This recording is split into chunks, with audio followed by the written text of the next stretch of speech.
नमस्कार। हमारी आज की कहानी है बहू भी तो बेटी ही होती है। चित्रांगी को आज ऑफिस से घर पहुंचते पहुंचते शाम के 5 बज गए थे।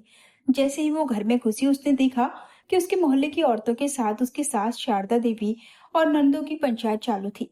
उसने मन ही मन सोचा कि इनके पास सिवाय पंचायतबाजी और गपशप करने के कोई काम भी तो नहीं है। सारा दिन दूसरों के घरों की बुराई, एक दूसरे की चुगली और मोहल्ले की खबरों का नमक मिर्ची लगाकर बखान करना, बस यही काम था उनका। दरअसल आज स्कूल की सभी शिक्षिकाओं की मीटिंग थी प्रिंसिपल ऑफिस में। इसी कारण चित्रांगी को स्कूल से निकलने में देर हो गई थी। चित्रांगी कपड़े बदलकर हाथ मुंह धोकर वापस कमरे में आई तो उसकी नजर घड़ी पर पड़ी। शाम के 6 बज चुके थे। देवेश अब आते ही होंगे, ये सोचकर वह रसोई में जाकर चाय बनाने लगी और साथ साथ चिप्स भी तलने लगी। चित्रांगी का विवाह उस परिवार के इकलौते लड़के देवेश के साथ हुआ था। घर के खर्चों को सुचारू रूप से चलाने के लिए उसे नौकरी भी करनी पड़ती थी और घर का भी सारा काम संभालना पड़ता था। जबकि ससुराल में एक अविवाहित ननद तारिणी थी और एक विवाहित ननद वरदा, जो घूम फिर कर मायके आती ही रहती थी। इन सब ने मिलकर चित्रांगी का जीना हराम कर रखा था। सारा दिन बैठकर गप्पे मारना, टीवी देखना और चित्रांगी के खिलाफ माँ के कान भरना, बस यही उनका काम होता था। अभी वो चाय कपों में डाल ही रही थी कि देवेश आ गए। मेज पर चाय के कपों को देखकर बोले, वाह क्या बात है, ठीक समय पर आ गया मैं। तभी चापलूसी के अंदाज में छोटी ननद तारिणी बोली, भैया देखिए ना, आपके लिए मैंने चिप्स भी तले हैं। चित्रांगी ये सुनकर मन ही मन मुड़कर रह गई, पर कुछ कह नहीं पाई क्योंकि सास सामने बैठी थी।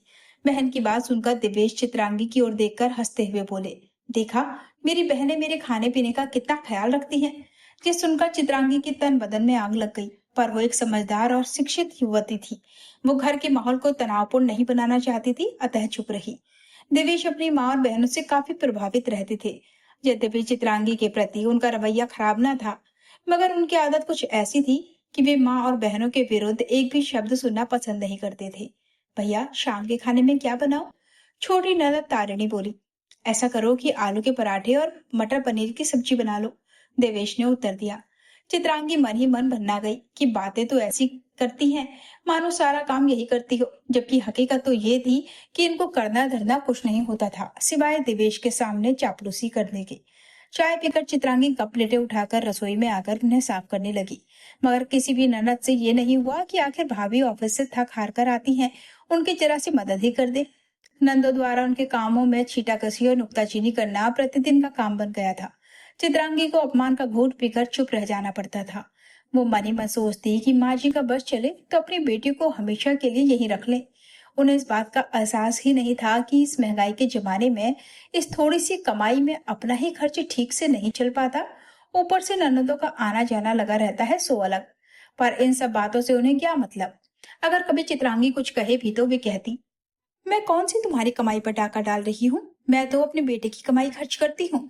आखिर मेरा बेटा है, उस पर मेरा अधिकार है। देवेश तो इन मामलों में बोलते ही ना थे और ना ही वे कुछ जानते थे। वे तो माँ के सामने हमेशा आज्ञाकारी बेटा बने रहते और माँ जी उनकी कमाई इसी तरह लुटाती रहती। चित्रांगी ने रसोई में आकर प्रेशर कुकर में आलू चढ़ा दिए। तभी छोटी ननद तारिणी आकर बोली, भाभी मैं अभी सीरियल देखने जा रही हूँ, बाकी काम आप निपटा लेना। चित्रांगी ने मन ही मन सोचा कि ये तो इन लोगों का रोज का काम है। बस भैया या फिर इनके मायके से कोई आ जाए तो दिखावे के लिए उसके इर्द गिर्द घूमती रहेंगी। खैर ये कोई एक दिन की समस्या नहीं है। उसने अपने विचारों को किनारे झटक कर एक चूल्हे पर सब्जी चढ़ा दी और दूसरे पर पराठे सेकने लगी। इधर उसने पराठे सेककर खत्म किए कि सब लोग खाने बैठ गए। सबको परोसने और खिलाने के बाद जो कुछ भी बचा उसे खाकर वो उठ गई। रात काफी देर तक बर्तन आदि साफ करके जब वो अपने कमरे में पहुंचने लगी तो देवेश जाग ही रहे थे। वे कोई पत्रिका पढ़ने में तल्लीन थे। चित्रांगी को देखकर बोले, आज तो तुमने काफी देर लगा दी, जल्दी आ जाती तो घर के ये काम कौन करता?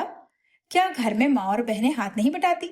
चित्रांगी ने उत्तर दिया, क्यों तुम हमेशा झूठ बात कहती हो? मेरे सामने तो वे सब तुम्हारी मदद करती रहती हैं, देवेश ने कहा। बस उतनी ही देर जितनी देर आप घर में रहते हैं। मुझे तो ऐसा नहीं लगता, देवेश बोला। बात को आगे न बढ़ने देने के उद्देश्य से चित्रांगी चुप रही। चित्रांगी जब सुबह सोकर उठी तो देखा कि भोर की किरणें खिड़की के रास्ते कमरे में आहिस्ता आहिस्ता प्रवेश कर रही थी। वो जल्दी से उठकर स्नान घर की ओर चल दी, क्योंकि उसे मालूम था कि उसकी सास और नंदों में से कोई भी जल्दी सोकर उठने वाला नहीं है। खाना बनाकर उस दिन चित्रांगी तैयार होकर ऑफिस चलती। तब तक उसकी सास उठ गई थी, जबकि ननदें तब भी सो ही रही थी। सुबह चित्रांगी कपड़े धोकर छत पर सूखने के लिए डाल गई थी। सो शाम को जब वो ऑफिस से लौटी तो उन्हें उठाने के लिए छत पर गई। कपड़ों को लेकर लौट ही रही थी कि न जाने कैसे उसका पैर फिसला और वो धड़ाम से 7-8 सीढ़ियां लुढ़कती हुई आकर आंगन में गिर गई। उसका सिर फट गया और वो बेहोश हो गई। सास और नंदन के शोर मचाने पर पूरा मोहल्ला इकट्ठा हो गया। मोहल्ले के किसी व्यक्ति ने देवेश को खबर कर दी थी। सो वे भी बुरी तरह घबराए हुए अस्पताल पहुंच गए। डॉक्टर ने तुरंत चित्रांगी को आपातकालीन कक्ष में ले जाकर उसका इलाज शुरू कर दिया। उसके सिर में काफी चोट आ गई थी। 4 टांके लगाने पड़े। कुछ देर पश्चात सीनियर डॉक्टर ने कहा, दाहिने पैर की हड्डी टूट गई है, उस पर प्लास्टर चढ़ाना होगा। काफी देर रात तक उसका उपचार चलता रहा। देवेश ने पूरी रात जाकर गुजार दी। जब चित्रांगी को होश आया तो उसने खुद को अस्पताल के बिस्तर पर पट्टियों से बंधा हुआ पाया। उसने कराहते हुए पूछा, मैं कहाँ हूँ और ये मुझे क्या हो गया है? तुम्हें कुछ नहीं हुआ है, बस सिर और पैर में थोड़ी सी चोट आ गई है। देवेश ने उसके सिर पर अपनत्व के साथ हाथ फेरते हुए जवाब दिया। 1 हफ्ते बाद चित्रांगी को अस्पताल से छुट्टी देते हुए डॉक्टर ने देवेश और साथ में खड़ी उसकी माँ शारदा देवी को हिदायत देते हुए कहा, माँ जी, अब बहू को 3 महीने के पूर्ण आराम की आवश्यकता है। और हाँ, मरीज को हर रोज दूध, फल, जूस आदि दिया जाए। घर पहुंचकर देवेश ने उसका बिस्तर खिड़की के किनारे लगा दिया, जिससे खुली हवा भी आती रहे और बाहर के दृश्य से चित्रांगी का मन भी बहला रहे। इधर चित्रांगी को 3 महीने तक लगातार पूर्ण आराम करने की बात सुनकर उसकी सास शारदा देवी छोटी बेटी तारिणी से कहने लगी, बेटी, अब घर का काम कैसे होगा? हम लोगों ने तो काम करना ही छोड़ दिया था। सारा काम बहू ही करती थी। फिर मैं कुछ करना भी चाहती थी तो तू मना कर देती थी। दूसरे दिन देवेश को ऑफिस जाना था। उन्हें ना समय से चाय मिल सकी और ना ही नाश्ता। खाने की मेज पर पहुंचते ही उनकी तबीयत खिन्न हो गई, क्योंकि माँ ने खिचड़ी बनाकर रखी थी। देवेश को खिचड़ी बिल्कुल पसंद ना थी। जैसे तैसे थोड़ी सी खिचड़ी खाकर देवेश ने दफ्तर का रास्ता लिया। पिछले 15 दिनों से देवेश देख रहे थे कि घर की सारी व्यवस्था बिल्कुल चरमरा गई थी। घर में कोई भी काम समय से पूरा ना होता था। न ढंग से नाश्ता बनता, न समय से चाय मिलती और ना ही समय पर खाना मिलता। इधर उधर गंदे बर्तन पड़े रहते, जबकि चित्रांगी के ठीक रहने पर घर का कोई भी काम अधूरा ना रहता था। आखिर एक दिन देवेश ने गुस्से में आकर माँ के सामने ही कह दिया।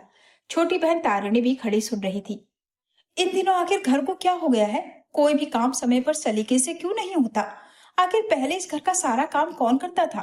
कैसे समय पर चाय नाश्ता, समय पर खाना, कपड़े धुलना और सारे घर में झाड़ू पोछा लगा होता था। हर सामान करीने से सजा और अपनी जगह मिलता था, जबकि अब पूरा घर कबाड़ खाने में तब्दील हो चुका है।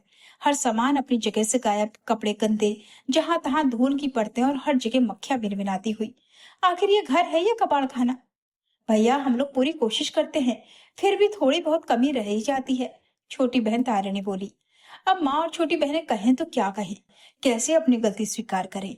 अपनी गलती स्वीकार करने का मतलब था कि इससे पहले वे चित्रांगी के साथ दुर्व्यवहार करती थी, मगर अब झूठ का पर्दाफाश होना ही था।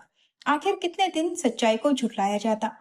एक दिन शाम को माँ चौके में खाना बना रही थी, जबकि उनकी ओर से तबीयत ठीक नहीं थी। उन्होंने छोटी बेटी को आवाज देकर कहा, बेटी, जरा मेरी मदद कर दे, आज मेरी तबीयत ठीक नहीं है। बेटी आराम से लेटकर टीवी पर फिल्म देख रही थी, इसलिए उसने वहीं से लेटे लेटे उत्तर दिया, क्या माँ, थोड़े से काम के लिए भी पूरा घर सिर पर उठा रखा है? जरा सा काम क्या करना पड़ा कि मेरी नाक में दम कर दिया है? अपनी ही जायज संतान का टके सा उत्तर सुनकर माँ का चेहरा उतर गया। उन्हें अपनी बेटी से ऐसी आशा ना थी। वो सोचने लगी कि चित्रांगी है तो बहू, पर उसने कभी भी उनकी किसी बात का पलटकर जवाब नहीं दिया। हमेशा माँ जी कहती, उसकी जुबान नहीं थकती, जबकि वे हमेशा उसके हर काम में नुक्ताचीनी करती थी। इन्हीं बेटियों के कहने पर वे चित्रांगी के साथ दुर्व्यवहार करती और छीटाकशी करती थी। अब तो वो बिस्तर पर पड़ी है, उसके साथ ज्यादती करना गुनाह होगा। फिर बहू भी तो बेटी ही होती है। माँ जी खाना बनाते हुए सोचती जा रही थी कि चित्रांगी भी आखिर किसी की बेटी है। फिर उसने इस घर को सजाने संवारने में क्या कमी छोड़ी है? दिवेश तो सारा दिन घर पर रहता नहीं और ये तारिणी सारा दिन इधर उधर कूदा करती है। कल को इसकी शादी हुई नहीं कि फुर से चिड़िया की तरह उड़ जाएगी और रह जाऊंगी मैं अकेली। फिर मेरी सेवा कौन करेगा? बुढ़ापे में तो बहू को ही काम में आना है। कभी कोई हादसा हो गया तो सिवाय बहू के कोई देखभाल करने वाला ना होगा। बेटियों का क्या, 2-4 दिनों के लिए आकर खिसक लेंगी, काम तो आएगी बहू ही। तो फिर असली बेटी तो बहू ही हुई। एक के बाद एक विचार चले आ रहे थे। अब माँ जी ने चित्रांगी की देखभाल कायदे से करनी शुरू कर दी। उसे समय पर दवा देती, चाय देती, जूस देती और पास बैठकर घंटों उससे बातचीत करती थी। तीसरा महीना खत्म होते होते चित्रांगी का स्वास्थ्य काफी सुधर गया। अब उसके पैर का प्लास्टर भी काट दिया गया था। फिर भी डॉक्टर ने उसे किसी भी प्रकार का भारी काम करने के लिए मना किया था। चित्रांगी ने सुबह उठकर चाय बनाने की कोशिश की तो माँ जी ने उसका हाथ पकड़कर उसे कुर्सी पर बिठा दिया। फिर उन्होंने तारिणी को बुलाकर डांटते हुए चाय बनाने का आदेश दिया और बोली, बहू कुछ दिन और आराम करेगी, चौके का काम अब तुझे संभालना है। बहुत हो चुकी पढ़ाई लिखाई और इधर उधर कूदना। तारिणी ने तपाक से उत्तर दिया, माँ, जब मुझे कुछ बनाना ही नहीं आता तो कैसे करूंगी ये सब काम। तुझे अब सब कुछ सीखना होगा, नहीं तो कल को तू भी अपनी बड़ी बहन की तरह कामकाज से बचने के लिए रोज ससुराल छोड़कर मायके आ जाया करेगी। ये बहानेबाजी अब और नहीं चलने वाली। तुम सबके चक्कर में ही बहू की ये दशा हुई है। आखिर भाभी अगर सीढ़ियों से गिर पड़ी तो उसमें मेरा क्या दोष है? तारिणी ने उत्तर दिया, क्या सारे घर के कपड़े सुखाना और उठाना उसी का अकेले का काम है? तुम अगर इतनी ही लायक होती तो ये हादसा ही ना होता। माँ जी बोली। तारिणी हैरान परेशान थी कि आखिर माँ को ये क्या हो गया है जो वे एकदम से भाभी की तरफदारी में लग गई। आखिर भाभी ने ऐसी कौन सी गुट्टी पिला दी माँ को? शाम को खाने की मेज पर बड़ा ही खुशनुमा पारिवारिक माहौल था। सब खाने की मेज पर बैठे हुए थे। तारिणी सबको खाना परोस रही थी कि तभी देवेश बोले, माँ, आज तो तारिणी बड़ी मेहनत कर रही है। तो कौन सा हम पर एहसान कर रही है? इसे पराए घर जाना है, ये सब इसे सीखना ही चाहिए। माँ जी ने उत्तर दिया। माँ जी का ये उत्तर सुनकर देवेश और चित्रांगी एक दूसरे की ओर देखकर अर्थपूर्ण ढंग से मुस्कुराए। चित्रांगी समझ नहीं पा रही थी कि माँ और ननद इतनी जल्दी कैसे बदल गई। उधर माँ को चित्रांगी की दुर्घटना से नसीहत के रूप में एक नई दृष्टि मिली थी। चित्रांगी परिवार में सकारात्मक परिवर्तन को देखकर एक नए सवेरे का एहसास कर रही थी। ये कहानी सिखाती है कि बहू भी घर की एक बेटी ही होती है, जो पूरे परिवार को संभालने के लिए निस्वार्थ मेहनत करती है। किसी के काम और त्याग की कद्र उसके दूर होने या बीमार पड़ने का इंतजार किए बिना समय रहते करनी चाहिए। घर तभी सुखद बनता है जब काम और जिम्मेदारी का बंटवारा बराबरी से हो और एक दूसरे के प्रति सम्मान का भाव रहे।